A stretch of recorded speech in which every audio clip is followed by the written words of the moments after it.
दोस्तों जब विंटर शुरू ही हो रहे थे तब मैं सुबह सुबह 5 बजे गाड़ी लेकर के निकल गया था अक्टूबर के एंड में पुणे की तरफ। और सिर्फ 5 घंटे ड्राइव करने के बाद में मेरी गाड़ी का एग्जॉस्ट जो है लेफ्ट साइड का वो निकल करके लटक गया था, और जिसकी वजह से मुझे रुकना पड़ा और बहुत सारे घंटे वेस्ट करके उसको ठीक करना पड़ा। काफ़ी अच्छी ट्रिप जा रही थी, बहुत ज़्यादा मज़ा आ रहा था। पहली बार मैंने डिसाइड किया था कि 700 किलोमीटर्स में नॉन स्टॉप गाड़ी चलाऊंगा। इसके पहले भी मैंने पुणे और मुंबई की ट्रिप की थी वैसे, लेकिन पहले मैं औरंगाबाद गया था यानी कि संभाजी नगर। वहाँ रुकने के बाद में अगले दिन मैं पुणे के लिए निकला था। तो इस तरह से ब्रेक्स ले लेकर के मैंने मुंबई तक का टूर किया था।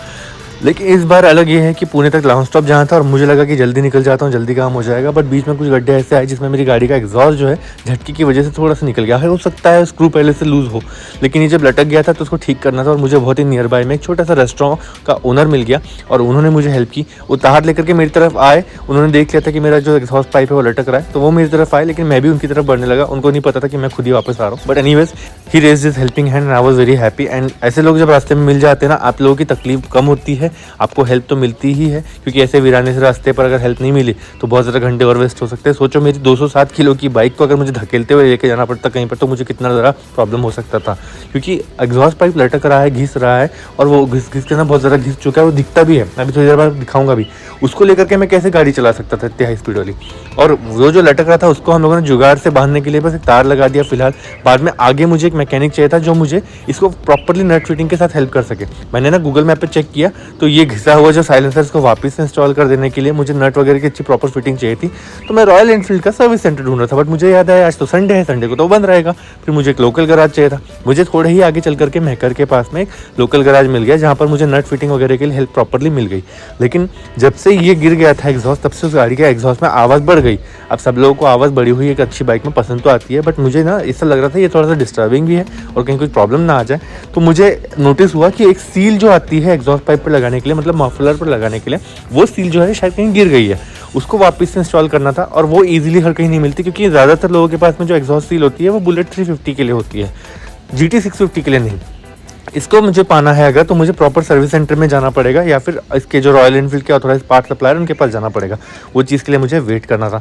अब पहले मैं पुणे पहुंचूंगा, वहाँ टाइम मिला तो ठीक, वरना मैं मुंबई जाऊँगा और वहाँ पर जाकर के उसको ठीक कराऊंगा, ये सोचा मैंने। तो यहाँ पर मैंने बस नट फिटिंग करवा ली, प्रॉपरली सब कुछ फिट हो गया। और अब जब ये इसकी गाड़ी चलाने में मुझे सब सिंपल लगने लगा था तो मैं आगे बढ़ गया। अब 2:20 हो गए दोपहर के, और मैं थोड़ा आगे पहुँचते पहुँचते ना बस पुणे से हाफ डिस्टेंस कवर करके यहाँ तक आ चुका था। हाफ से थोड़ा सा कम ही डिस्टेंस कवर किया था वैसे। तो इतना करते करते फिर मुझे रात हो गई। पुणे के पास पहुँचते पहुँचते 8:30 भी बज गए। अब बस 1 घंटे का रास्ता बचा था। जैसे जैसे मैंने ड्राइविंग करी करते करते मैं पुणे पहुँचा। फिर 2-3 दिन के बाद में मैं निकल गया मुंबई की तरफ। मुंबई की तरफ मैं इसलिए निकल गया क्योंकि मुझे फाइनल काम जो था वो जिसके लिए मैं घर से निकला हूँ वो मुंबई में करना था। सो पुणे से मुंबई जाने के लिए जो लोनावाला वाला रास्ता है वहाँ पर मुझे गाड़ी चला करके बहुत ज़्यादा मज़ा आ रहा था। और क्योंकि एग्जॉस्ट में थोड़ा सा साउंड लीक था तो एन्जॉयमेंट तो मैं उसकी भी कर ही रहा था। ऑल दो इतने लंबे सफ़र में 500-700 किलोमीटर में ये आवाज़ ज़्यादा अच्छी नहीं लगेगी, बट ठीक है यार, कभी कभी एंजॉय कर लेना चाहिए। अब मैं मुंबई में पहुंचा। मुंबई में ना केतन ऑटो पार्ट्स नाम से एक शॉप है जहाँ पर आपको रॉयल एनफील्ड के सारे पार्ट्स मिल जाते हैं। इनफैक्ट बहुत सारी बाइक ब्रांड्स के बहुत सारे पार्ट्स वहाँ मिल जाते हैं। उनके पास ही में फ्रीलांस के गराज वाले मैकेनिक्स भी रहते हैं जो आपकी गाड़ी पर जो काम आपको है वो सब कुछ करके दे सकते हैं, क्योंकि सिंपल काम है, सिंपल कॉस्ट है। तो सबसे पहले केतन ऑटो पार्ट्स को मैंने बताया कि गाड़ी में ये सील वाला प्रॉब्लम है। उन्होंने मुझे एक सील दे दी, बट बदकिस्मती से उन्हें भी अंदाज़ा नहीं था कि ये सील जो है वो तो बुलेट 350 या क्लासिक 350 के लिए बनी हुई है। तो वो मेरे काम आने वाली नहीं थी, फिर भी हम लोगों ने लिया, ट्राई किया। इसको ट्राई करने के बाद मेरे मैकेनिक को समझ में आ गया कि सील थोड़ी सी छोटी है और मेरे एग्जॉस्ट पाइप में प्रॉपरली फिट नहीं होने वाली है। हमें जो सील चाहिए वो थोड़ी सी अलग रहने वाली है, क्योंकि वो एग्जॉस्ट पाइप में प्रॉपरली फिट होगी, क्योंकि कंपनी ने उसी के लिए बनाई है।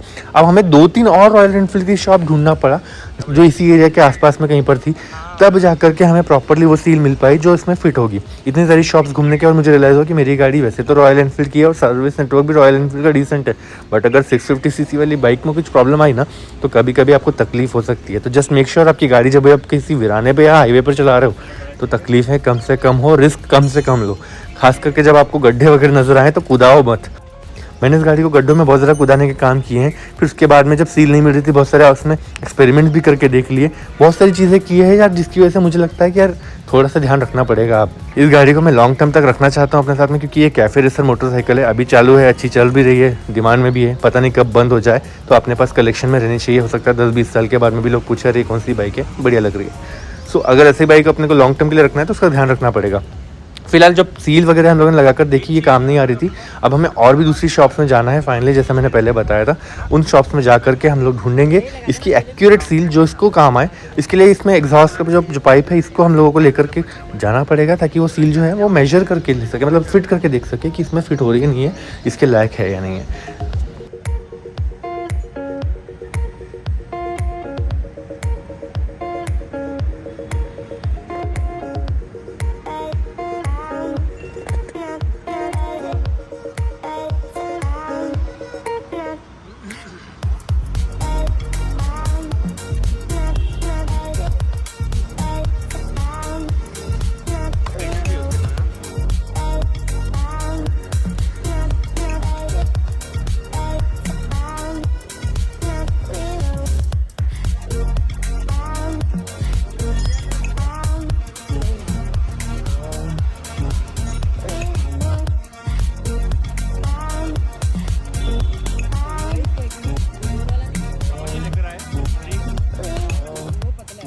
फाइनली एक और शॉप ढूंढने के बाद में एग्जॉस्ट पाइप लेकर गए तो वहाँ पर मिल गई प्रॉपर सील। उन्हें पता था ये वाली गाड़ी में अलग सील लगती है, बुलेट 350 वाली सील नहीं लगती, तो थोड़ी सी एक्सपेंसिव वाली सील उन्होंने मुझे दी जो इस बाइक पर प्रॉपर फिट हो सके, क्योंकि साइलेंसर का जो एग्जॉस्ट मफलर है वो हमारे साथ में था, इसीलिए हम लोगों को पता चल चुका था कि एक्जैक्टली सील कौन सी वाली लगानी है।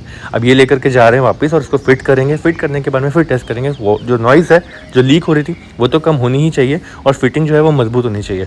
लेकिन एक ट्रेजेडी की बात बताता हूँ, ये सील वाला काम थोड़े से ही एफर्ट्स के साथ हो गया था, मतलब 1 से 1.5 घंटा 2 घंटा मेरा स्पेंड हुआ होगा इस काम के लिए। ठीक है, मैं तो वैसे भी वेकेशन की तरह काम करने आया था, चलेगा।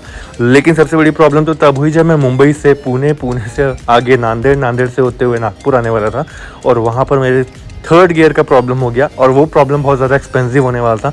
वो चीज़ के बारे में मैं आपको बताऊंगा जब मैं उस पूरी की पूरी ट्रिप का एक व्लॉग बना करके आपको दूंगा, और उस व्लॉग के बाद में मैं अलग से बताऊंगा उस प्रॉब्लम के बारे में जो 3rd गियर से रिलेटेड मुझे हुई।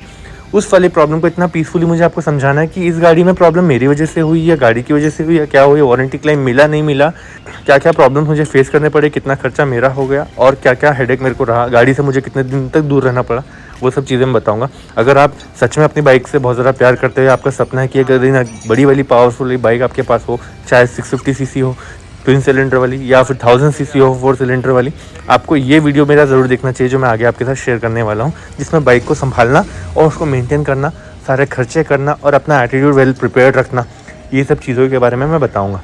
तो ज़रूर मेरे साथ जुड़ जाइए आगे आने वाले सभी व्लॉग्स के लिए। और मेरा जल्दी ही पुणे मुंबई टूर वाला जो व्लॉग है अक्टूबर और नवंबर 2023 वाला, वो जल्दी ही आएगा। तब तक के लिए मेरे चैनल के साथ जुड़े रहिए, चैनल को सब्सक्राइब कीजिए बेल आइकन के साथ, ताकि आपको मेरे फ्यूचर वीडियोज़ की नोटिफिकेशन भी मिलती रहे। And until next video, good bye and drive safe.